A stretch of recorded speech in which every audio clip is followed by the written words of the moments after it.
때론 예술가들은 작품을 통해 질곡의 시대를 통과해온 우리나라의 역사 속 깊은 고민을 담아냅니다. 오늘의 주인공 역시 김은중이 의문사 사건을 추적한 내용의 진실의 문과 사랑할 수 없는 시간. 1981년 진도 조작 간첩 사건 당사자들의 증언을 담은 무죄. 그리고 비운의 천재 화가 이중섭의 생애를 다룬 이중섭의 눈 등 작품 속에서 사회 역사적 현실을 반영하여 개인의 미약한 목소리에 귀 기울여 오고 있는데요. 오늘의 주인공이 현실을 바라보는 예리한 시선으로 담아낸 다큐멘터리는 각종 영화제에 초청되어 많은 이들의 주목을 받고 있습니다.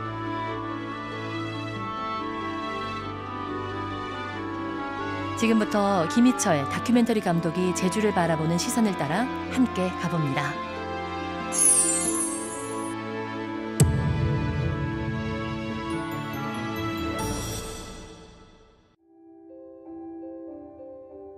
벚꽃이 절정이던 어느 봄날, 서귀포로 오늘의 주인공을 만나러 갑니다.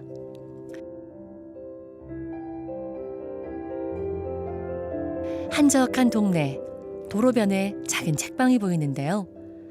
다큐멘터리 감독의 편집실보다는 마치 시인의 집필실처럼 문학적인 향기가 폴폴 풍기는 이곳은 어떤 예리한 작품이 탄생하는 공간일까요? 네, 오늘 문화로그 왓은 감독님을 만나러 왔습니다. 다큐멘터리 감독 김희철 감독님 반갑습니다. 네, 먼저 저희 시청자 여러분께 소개를 좀 부탁드릴게요. 재작년에 제주도에 온 김희철이라고 합니다. 너무 간단하시네요.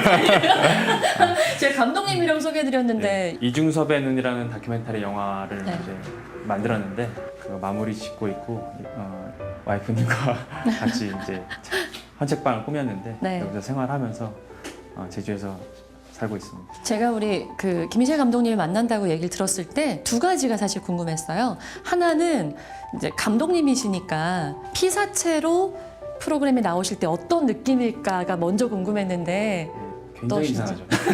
저희 섭외 전화 갔을 때 왜 나를? 뭐 다른 분들 많이 하셨구나.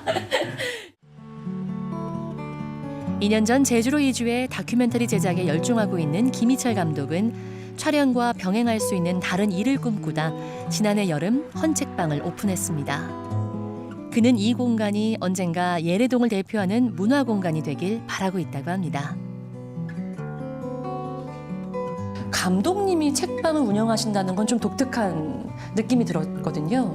책을 기본적으로 좋아하고 사진 들어가 있는 책들 제목만 봐도 되게 공부가 되기도 하고 제주도 와서 뭐 여러 가지 일들을 하고 있지만 뭐 편집실도 필요했고 나름 사람들 만나는 공간도 필요했고 이거를 뭐 새도 나가는데 그래도 조금이라도 벌어보자 그래서 시작하게 됐습니다. 복합 문화 공간. 작게 말해서 예. 그렇군요. 그는 2001년 나의 아버지로 다큐멘터리 영화 연출을 시작해 진실의 문, 무죄 등 주로 한국 현대사와 관련된 다큐멘터리 영화를 연출했는데요. 최근에는 비운의 천재 화가 이중섭이 한국전쟁 후 피난을 다닐 때부터 그가 생을 마감할 때까지의 삶을 기록한 이중섭의 눈으로 제주 영화계에 큰 주목을 받고 있는 다큐멘터리 영화 감독입니다.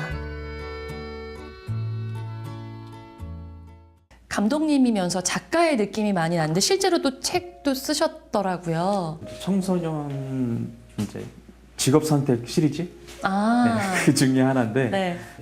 다큐멘터리 감독도 어떤 청소년들이 생각할 수 있는 직업이다. 그걸 한번 써보자라고 제안을 하셨더라고요.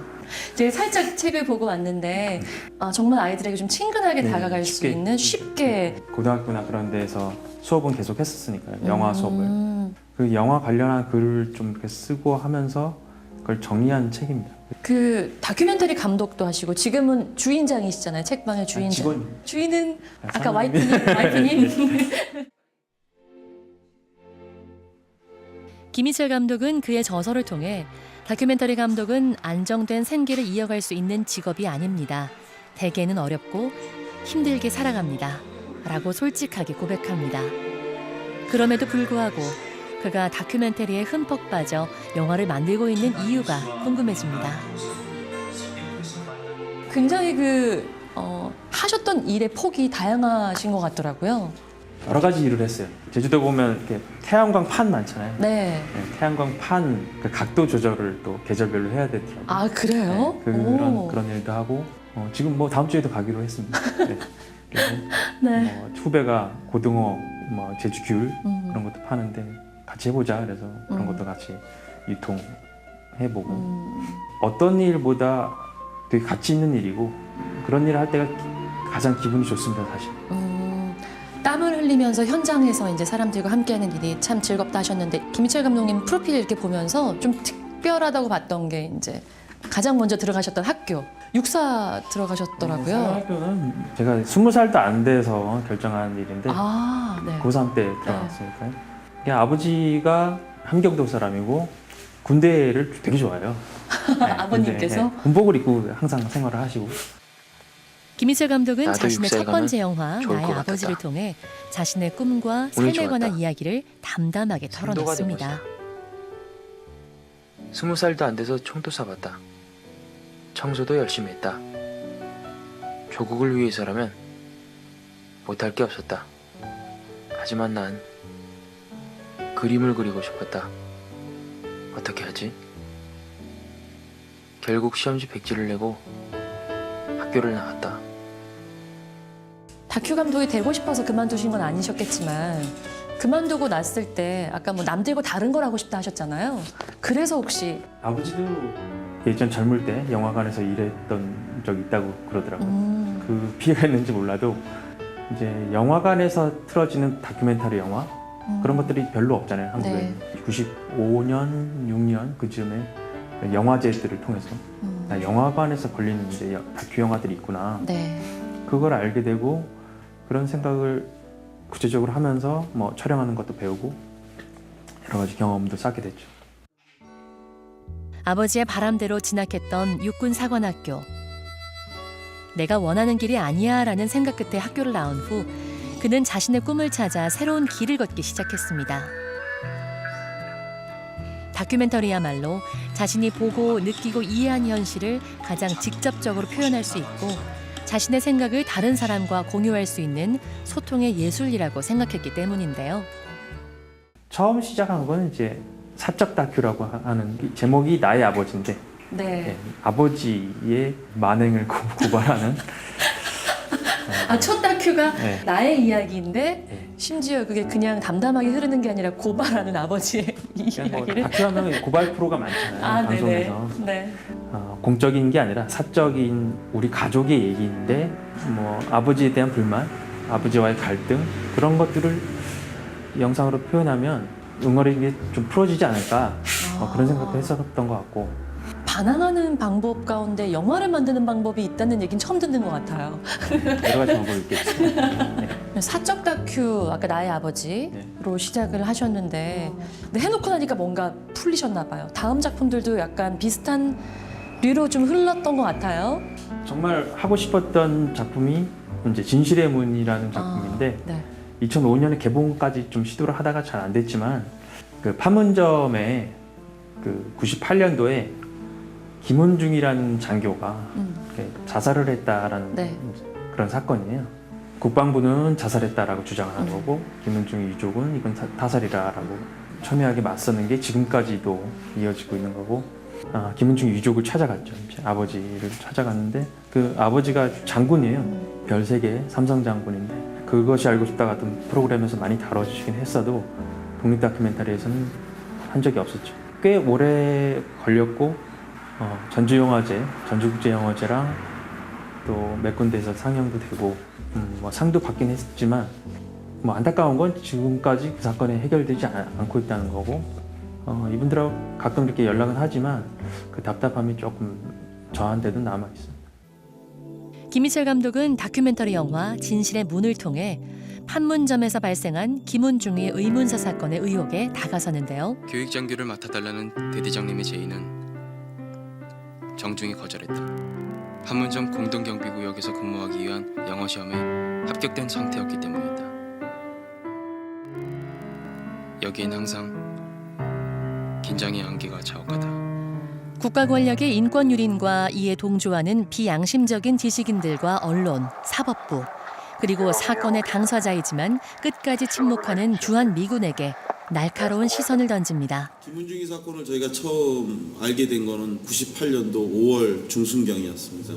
자기 형이 판문점 JSA에 장교로 근무하고 있었는데 그 형의 죽음에 있어서 의혹과 의문이 많이 있다, 억울하다라는 취지로 민원을 가지고 왔었습니다. 크레모아 스위치 박스가 파손이 돼 있고 김은중이가 쓰고 있던 모자는 바닥에 떨어져 있고 그 철모에 그런 충이 가해졌다면은 김은중이 머리 두정부에 머리 꼭대기에 그 혈종하고 관련이 있을 것이다. 국방부에서 발표한 사망의 전 과정이 자연스럽지 못하며 그 사실의 진실 여부가 규명되지 못했다라고 하는 판단하에 이 사건에 대해서 저희가 조사에 이르게 된 겁니다. 뭔가 의혹에 쌓여 있는 것들을 끄집어내고 파헤쳐서 객관적인 눈으로 사람들에게 알리고 싶다는 마음이, 그런 열정이 안에 좀 가득하신 것 같아요. 그런 기본적인 생각과 더불어서 이거를 영화적으로 표현하고 싶다라는 생각으로 좀 많이 접근을 한 거고, 그렇기 때문에 이제 방송 프로그램의 네. 약간 고발 다큐와는 약간 형식이나 느낌이 다르죠. 저도 그것이 알고 싶다를 통해서 다시 봤거든요. 오른손잡이인데 왼손에 뭐 총이 있다던가 이런 부분 보면서 좀 답답한 면이 있었어요. 유족의 입장을 대변하는 4분 정도 만나고, 그리고 실제로 그 현장, 사건 현장에 있었던 어떤 객관적인 증언을 할 수 있는 젊은 부대원, 그 사람 딱 5명의 인터뷰만 한 거고, 그 김은중이 어떤 사인을 위해서 법의학 토론회가 열렸었거든요. 네네. 국방부 주최로. 거기에 이제 자살을 주장하는 여러 법의학자들 주장이 많이 나와요. 자료화면을 통해서. 이거는 총상하고 상관이 없다. 총상하고 상관이 없다. 투기에서 제3자에서 봐야지 가능성이 있다. 그렇죠. 예. 투표의 상처가 없는 한 없다면은 모든 상처가 총차고 생긴 총창으로 생긴 것이다. 산소가 안 돼 있으니까 뭐 정적 고모고 이렇게 통제하고 그러니까 왔다 갔다 하지 못하고. 오셨어요?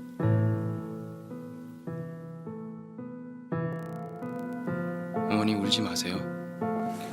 우리 군내에서 사망 사건이 발생을 하면은 그동안 우리 군대 내에서 존재했던 수없이 많은 의문의 죽음들 대부분 자살로 처리가 되고 있는데, 이 자살로 처리되는 과정 속에서 상당히 많은 억울한 죽음들이 존재한다는 겁니다. 타살일지도 모른다는 의혹들을 깨끗이 씻은 자살이 나왔으면 좋겠고, 이 유족의 입장은 굉장히 과학적이고 체계적이고 네. 객관적이고, 결국에는 타살이지 않느냐 그런 의혹을 제기하는 건데, 판단은 관객분들이 하시는 거죠. 무엇이든 조금 다른 시선으로 바라보면 또 다른 모습을 볼 수 있습니다. 김희철 감독은 다큐멘터리란 창을 통해 우리에게 또 다른 시선을 보여주려 하는데요.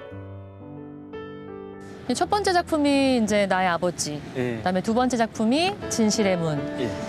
다큐를 막상 찍고 나니까 더 어렵다는 생각이 들지 않았을까 싶은데. 실제 인물을 카메라에 담아서 이제 작품을 만드는 거잖아요. 네. 그분은 이제 화면 밖에서 실제로 살아가고 있는데 이게 영화화돼서 보여질 때 약간 왜곡이 있을 수도 있고, 이분이 원하지 않은 게 보여줄 수도 있으니까 그런 것들을 이제 설득하거나 좀 이해를 구할 때 힘들죠. 연출을 많이 안 하세요? 있는 그대로를 찍을 수가 없잖아요. 연출이 필요하긴 하지만 그 연출이 오히려 이분의 생활에 뭔가 방해가 된다면 굉장히 미안하기도 하고 내가 무슨 권리로 이러나 그런 생각을 많이 하게 되죠. 두 편의 영화를 만드셨고, 이제 세 번째 만드신 영화가 예, 2006년에 이제 준비해서 2007년에 발표했는데 무죄라는 작품이거든요. 뭔가 제목에서 묵직함이 느껴지네요. 예, 재판 용어잖아요. 무죄, 네. 유죄. 요새 뭐 재판도 많이 열리지만 네. 박동훈이라는 사람이 전라남도 진도에 농협 계장이었어요. 81년도에 그분 포함해서 그 일가족이 안전기획부가 그 일가족을 서울 남산에 끌고 가요. 아무 이유 없이? 박동훈이라는 사람의 아버지가 네. 한국전쟁 때 행방불명 됐는데 네. 이북에서 내려온 아버지가 접촉을 해서 너가 간첩이 돼서 간첩단을 만들었다. 무죄는 27년 전 인생의 시계가 멈춰버린 한 남자와 그의 가족들에 대한 기록 영화입니다.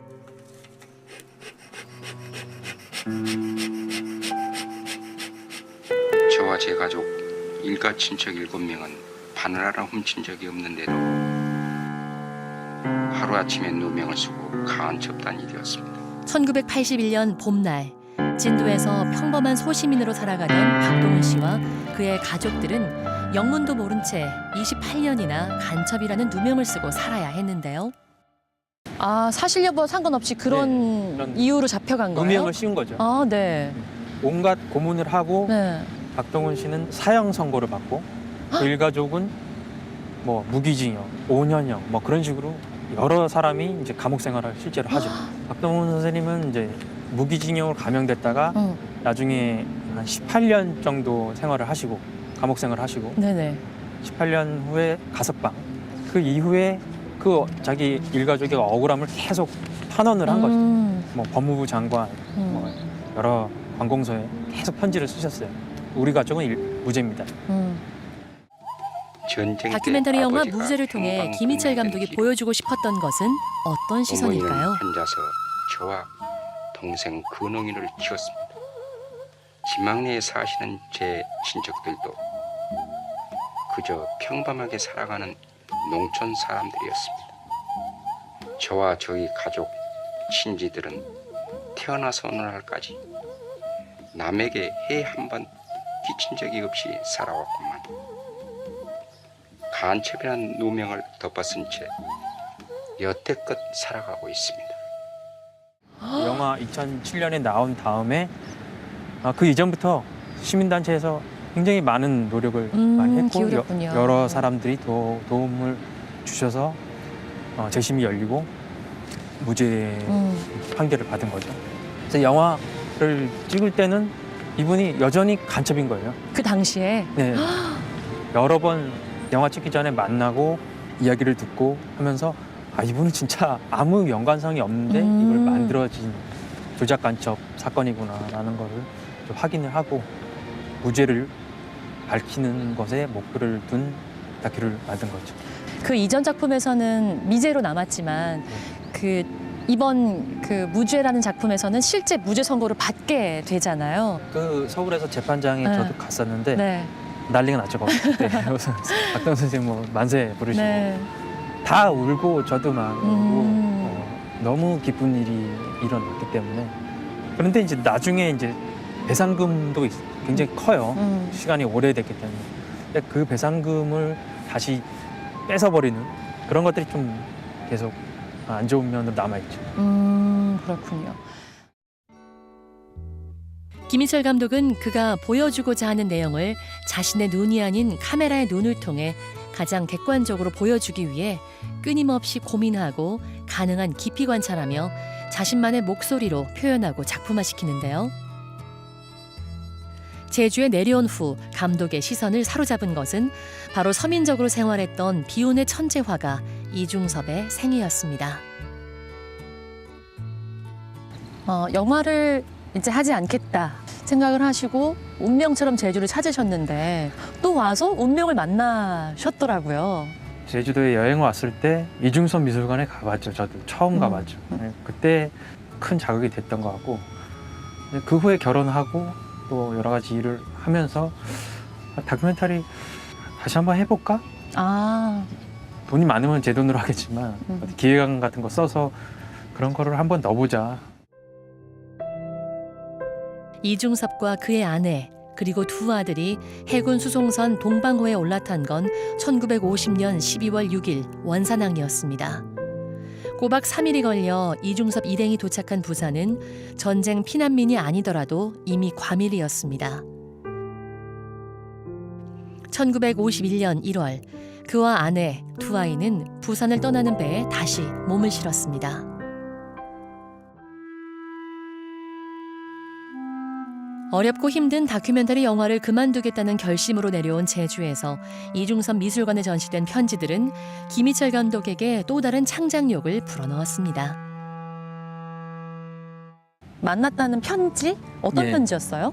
일본에 이제 마사코 부인이 지금도 살고 계시잖아요. 한국 전쟁 전에 결혼을 하셨고 전쟁 때문에 이제 그죠.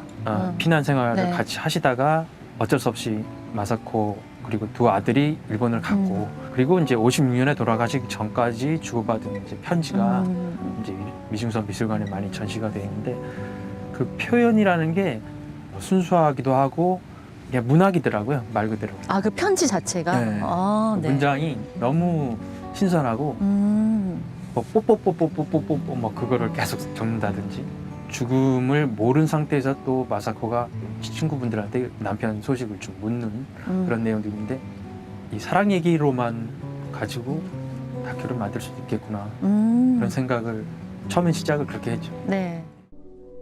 1952년 12월 친구 한묵과 부산 거리를 걷고 있는 중섭의 얼굴엔 수심이 가득합니다. 돈 걱정, 아내 걱정, 두 아들 걱정. 1952년 7월 아내와 두 아이를 일본으로 보낸 이중섭은 여전히 범일동 판잣집에 있었습니다.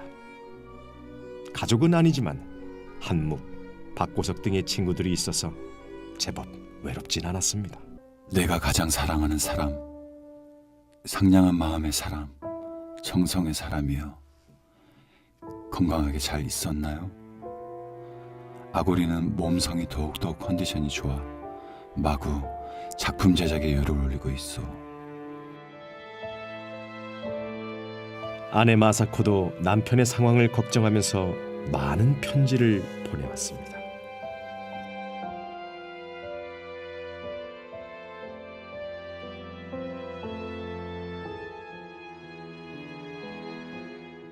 이중섭 그 평전이라는 원작 책이 있어요. 2014년도에 나온 그 책을 공부하면서 그분이 살았던 시대의 사회상 이중섭과 같이 활동했던 예술가들, 네. 뭐 장리석 화가도 있고 또 저 통영에 가면 전영림 화백도 있고 동시대 예술가들과 어떤 이제 소통을 이뤘나 그런 것들이 궁금도 했고 그런 것들을 좀 재구성하고 싶은 생각이 많이 들어요. 이중섭의 눈을 통해 감독은 이중섭의 생애뿐만 아니라 이중섭을 모티브로 삼아 작품 활동을 한 작가들과 당시 이중섭과 교류가 있었던 동시대 예술인들의 자취 또한 보여주려 합니다.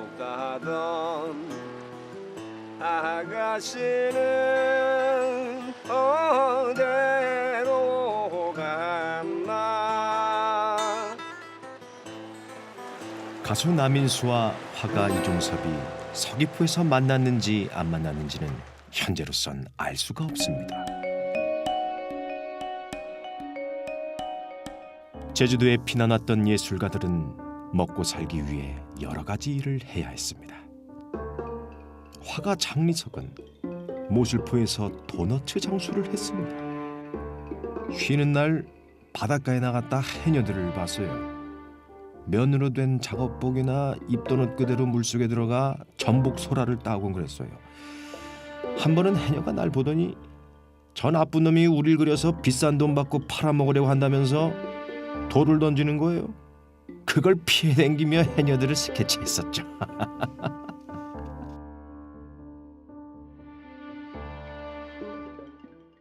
이번 작품은 사실 고인이시기 때문에 뭐 자료에 의존한다던가 혹은 뭐 그분을 재현을 해야 되는 그런 방법을 쓰셨을 것 같거든요. 네. 장리석 화백님 같은 경우는 서울에 살아 계세요. 100세 네. 넘으셨는데 그분이 제주도에서 활동을 하시면서 이제 해녀들도 그리고 재현 플러스 자료 사진 네. 그런 것들을 이제 편집한 거죠. 그렇군요. 피난민들이 각자의 방식으로 삶을 이어가고 있을 때 이중섭 역시 돈이 필요했습니다. 하지만 그는 돈을 벌기 위해 취직한 적이 없었습니다. 작품 창작이 직업이고 그 작품을 판매하면 그게 곧 수입이었죠.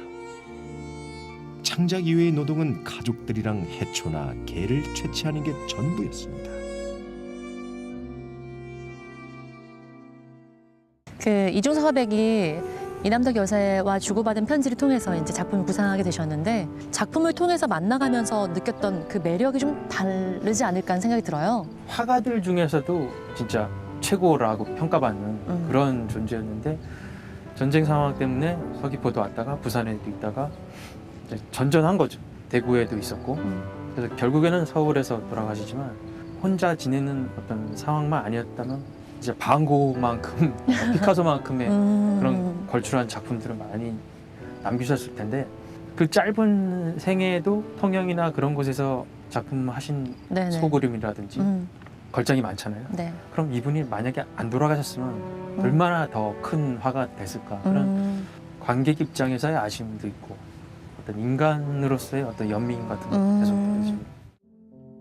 한국 근대 서양화를 대표하는 천재 화가 이중섭. 특히 젊은 시절부터 소를 좋아했던 이중섭은 소를 바라보면서 작품 속에 소의 몸짓이나 눈빛을 우리 민족의 감정으로 담아내곤 했습니다. 그의 작품에서 느껴지는 힘찬 에너지와 짙은 향토성은 지금까지도 우리에게 많은 메시지를 전달하는데요. 이중섭의 특정식이나 파편적인 이야기 혹은 드라마틱한 인생에만 초점을 맞추지 않고 그의 생애를 되짚어보고 있는 이중섭의 눈을 통해 우리는 이중섭과 그의 작품을 다시 생생하게 떠올릴 수 있습니다. 제주에 내려와서 이제 작품 활동을 다시 하시게 됐잖아요. 우리 김인철 감독에게 제주는 어떤 의미일까요?